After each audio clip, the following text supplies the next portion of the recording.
국민의힘은 무슨 생각으로 황교안 전 총리 손을 잡은 걸까요? 저는 아사진 미디어 조선혜입니다. 황교안 전 국무총리가 어제 체포됐습니다. 내란 선동 혐의인데요. 그런데 국민의힘이 황교안 전 총리를 누준을 했습니다. 당내에서도 얘기가 나오는데 한번 내용을 좀 보겠습니다. 내란 사건을 수사 중인 조은석 특별검사팀은 지난 12일 내란 선동 혐의로 황교안 전 총리의 구속영장을 청구했습니다. 어제죠. 특검팀은 어제 오전 황교안 전 총리 체포하고 집을 압수수색을 했습니다. 황교안 전 총리는 체포 이후 서울 서초동 서울고검 청사 앞에서 기자들을 만나서 여러 가지 얘기를 했습니다. 미친 개가 날뛰면 어떻게 해야 되겠나? 막아야 되지 않겠나? 저는 지금 미친 개와 싸우고 있다. 제가 싸우는 상대는 특검이 아니다. 경찰도 아니다. 저는 반민주 독재 정권과 싸우고 있다. 하수인들이 오라는데 제가 제 발로 걸어가 조사받으란 말인가? 그렇게 할 수 없다. 제가 내란 공범이라고 한다. 공범이 되려면 본범이 있어야 한다. 그런데 내란죄가 있기는 있었나? 저는 아무리 봐도 내란 자체가 없었다. 고 얘기했습니다. 그러니까 전직 대통령 윤석열 씨가 내란을 일으킨 게 아니기 때문에 본인이 내란 공범일 수가 없다고 한 거예요. 다음 멘트가 재밌습니다. 저는 법을 아는 사람이다. 법이 무너지는 것은 자유민주주의가 무너지는 것. 싸우고 저항하고 끝까지 목숨 걸고 싸우겠다. 싸우겠다는 말 2번이나 했네요. 황 전 총리가 비상계엄 이후로 페이스북 폭주를 합니다. 뭐라고 했냐면 나라를 망가뜨린 종북 주사파 세력과 부정선거 세력을 이번에 반드시 척결해야 한다. 우원식 국회의장을 체포하라. 대통령 조치를 정면으로 방해하는 한동훈 전 당시 국민의힘 대표도 체포하라. 고했습니다. 이런 그 SNS 발언이나 기타 등등 기자회견 등등 해서 얘기를 했던 것이 내란 선동에 해당하는 거라고 특검이 본 건데요. 갑자기 국민의힘이 이거를 편을 들어줍니다. 장동혁 국민의힘 대표 어제 국회 본청 앞 계단에서 검찰 항소포기 외압 규탄 대회를 열었는데 거기서 얘기를 합니다. 여러분, 이 무도한 정권이 대장동 항소포기를 덮기 위해 오늘 황교안 전 총리를 긴급 체포하고 압수수색을 하고 있다. 여러분, 전쟁이다. 우리가 황교안이다. 뭉쳐서 싸우자. 고 했습니다. 이 모든 것이 이재명 한 사람 때문이라면서 이재명에 대한 재판이 다시 시작될 때까지 그리고 우리가 이재명을 탄핵하는 그날까지 함께 뭉쳐 싸우자. 얼마 전부터는 아예 장동혁 대표도 이재명 탄핵을 아예 얘기를 하시더라고요. 예전에 김민수 최고위원 정도만 얘기를 했던 건데 그 당론으로 밀기로 한 모양입니다.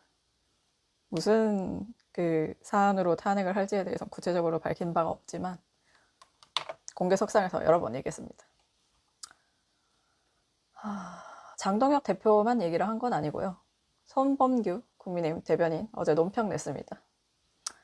황교안 전 총리가 작성한 SNS 글을 내란 선전 선동으로 몰아간 것은 상식적으로 납득하기 어렵다. 헌법이 보장한 표현의 자유를 내란 혐의로 포장하는 정치적 의도로밖에 보이지 않는다. 국민의힘은 요구한다. 특검은 법과 원칙에 따라 투명하게 수사하되 정치적 보복의 도구로 전락하는 일을 즉시 중단해야 한다.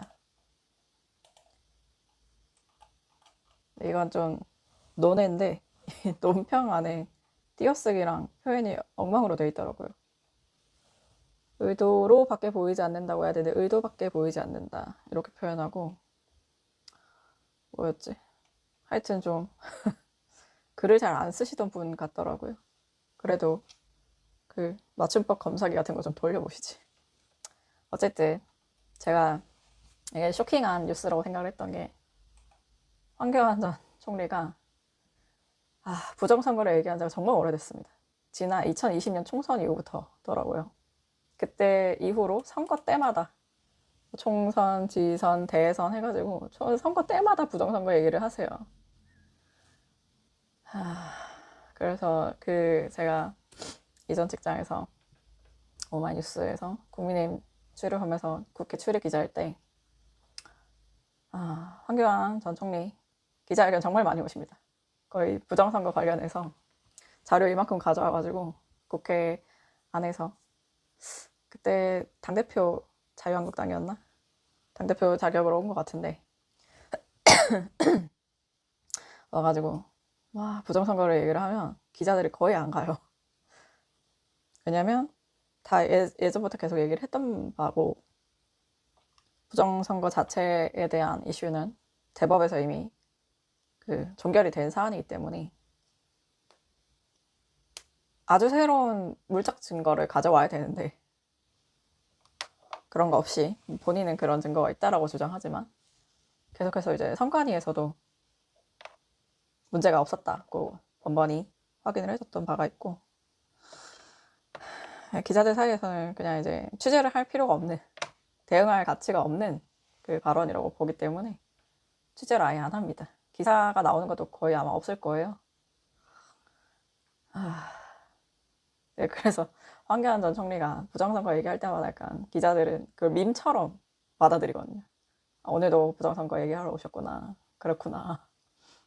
그 정도로 이제 이전에 이준석 전 국민의힘 대표로 계실 때도 부정선거랑은 완전히 선을 긋고 이건 같이 가면 안 된다라는 걸 굉장히 강조를 하고 그 스탠스를 계속 유지를 해왔는데 자 전직 대통령 윤석열 씨가 계엄을 하면서 부정선거를 확인해야겠다. 선관위에 계엄군도 보내고 약간 기자들 사이에서도 밈처럼 소비되던 어떤 그 부정선거 주장이 당시 현직 대통령 이 계엄의 그 근거 중에 하나로 내세울 정도로 부각이 되면서 다 완전 뜨악했죠. 황당했죠. 뭔 소리야 약간 저걸 저렇게 진지하게 생각한다고 약간 다 완전 경악을 했는데 정말 오랫동안 거의 뭐 5년 넘게 주장을 해오고 계시는 황교안 전 총리와 국민의힘이 아까 말씀드린 대로 선을 그어왔단 말이죠. 부정선거 얘기는 안 받아주고 왔는데 갑자기 이제 황교안 우리가 황교안이다 이렇게 해버리니까 이건 뭐지? 뜬금없이 반성과 사과 없이 광주에 갑자기 가서 막 참배를 하려고 했던 것도 참 황당한 그 사건이었지만 저는 황교안 전 총리를 두둔하는 게 더 충격이더라고요. 개인적으로. 자, 저처럼 생각하신 분이 계시더라고요. 당내에서도 강한 비판의 목소리가 나왔습니다. 친한계 인사 김종혁 국민의힘 고양시병 당협위원장 전 최고위원이셨던 현재 당협위원장으로 계시더라고요. 어제 CBS 라디오 박재홍의 한판 승부 나와서 하소연을 합니다. 지금 항소포기 때문에 더불어민주당이 얼마나 궁지에 몰려있나. 그런데 느닷없이 우리가 황교안이다가 뭔가. 이 사람은 부정선거론자인데 우리가 부정선거론자라는 주장인가.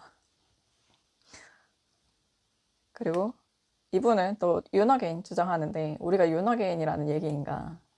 왜 갑자기 공격받을 얘기를 던지는지 라면서 국정감사 그때 또 갑자기 윤석열 전 대통령은 뭐하려고 연회를 가서 분위기를 확 가라앉히는지 당이 지지도가 올라가길 원하지 않는 당대표가 어디 있겠나. 그런데 내리는 결정이나 발언들, 행동들 이런 것들이 그런 의도와는 다르게 가고 정반대쪽으로 계속 가는 것 같아서 정말 답답하다고 했습니다. 좀 광주 그 방문 이후에도 이거 오히려 그 탄압받는 모양새 만들어서 지지자 결집하려는 거 아니냐라는 그 해석까지 나오더라고요. 그거를 원했을 것 같지 않거든요. 중도층의 소구력을 높이기 위해서 간 거라고 저는 보는데, 전에도 말씀드렸다시피 그걸 계엄과 그 탄핵 반대에 대한 사과를 하고 그 행동을 보여야 맞는 거지. 뜬금없이 가봐야 그게 진정성 있게 받아들여지겠습니까?